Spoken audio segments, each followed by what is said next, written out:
This is really bad. Tonight, relentless storms for the Midwest, already reeling from catastrophic flooding. All this destruction you see around me, not a hurricane, not an earthquake. It was all done by a flood. Homes destroyed, roadways collapsed, and the concern tonight about that dam at risk of failing. We're dealing with catastrophic loss. Plus, dangerous heat impacting tens of millions of Americans from coast to coast. The CBS Evening News starts now.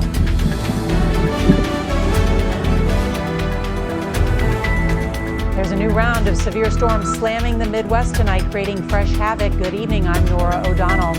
And we're going to begin our broadcast once again tonight with wild weather in the U.S. It has been our lead story almost every night for the past 10 days. And that's because it's been the hottest, wettest start for summer ever in some areas, all made more likely by climate change.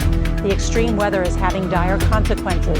Authorities keeping a close eye tonight on this Minnesota dam that is facing an imminent failure. In South Dakota, entire neighborhoods have been destroyed. And for about 60 million Americans, a significant heat wave continues. The good news, it will likely peak in the next few days, but the National Weather Service warns that heat persisting over multiple days does exacerbate heat stress. Tonight, severe thunderstorms are threatening an already struggling Midwest, and that's where we find CBS's Tom Hansen. The raging floodwaters swallowed land and trees and partially breached the Rapidan Dam. Officials here are monitoring the 114-year-old dam around the clock as rushing water continues to erode the soil. Tens of thousands of residents who live in the surrounding watershed are also keeping a close eye on the situation. The Barnes family has been here for more than 50 years. We never ever thought in a million years this would ever happen, and here it is. More than 3 million people across 4 states live in areas impacted by the flooding. Sections of the Mississippi and Missouri rivers are still on the rise. This was the moment a rail bridge connecting Iowa and South Dakota collapsed. Part of it is now submerged in the Big Sioux River, which crested at a record 45 feet. CBS's Jonah Kaplan is in South Dakota.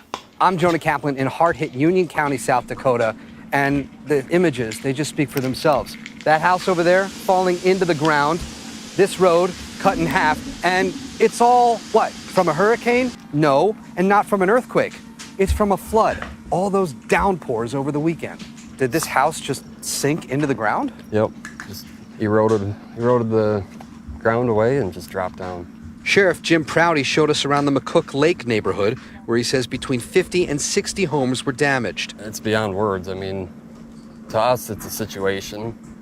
To the families, the homeowners, this is their lives. South Dakota Governor Kristi Noem. This is extensive damage that has changed people's lives forever. The ripple effect is going to be felt long term. The water also closed a section of I-29. Crews removed enough mud and debris to reopen the interstate late today. Back here in Minnesota, the water is receding slowly, but the danger isn't over.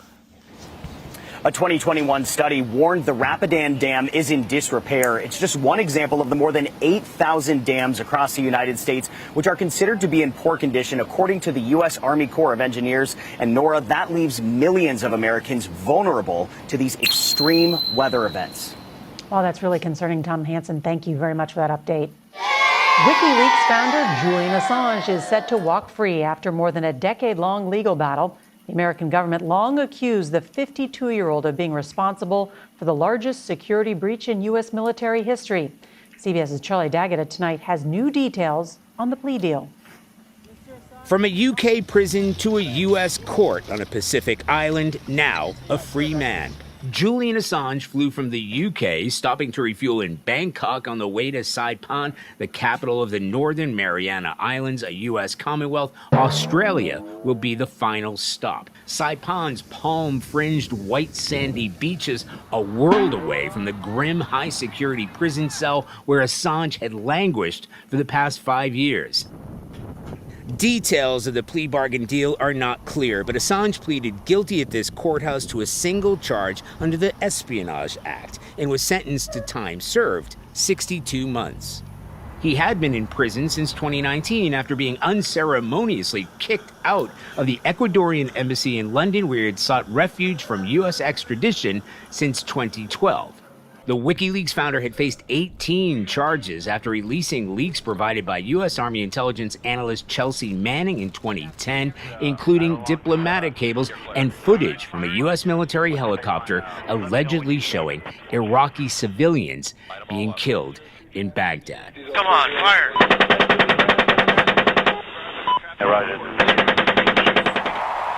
Another WikiLeaks dump saw 20,000 emails leaked from Hillary Clinton's election campaign and the Democratic National Committee. Assange's wife, Stella, says her children are looking forward to spending time with their father for the first time outside of custody. All their interactions with Julian have been in a single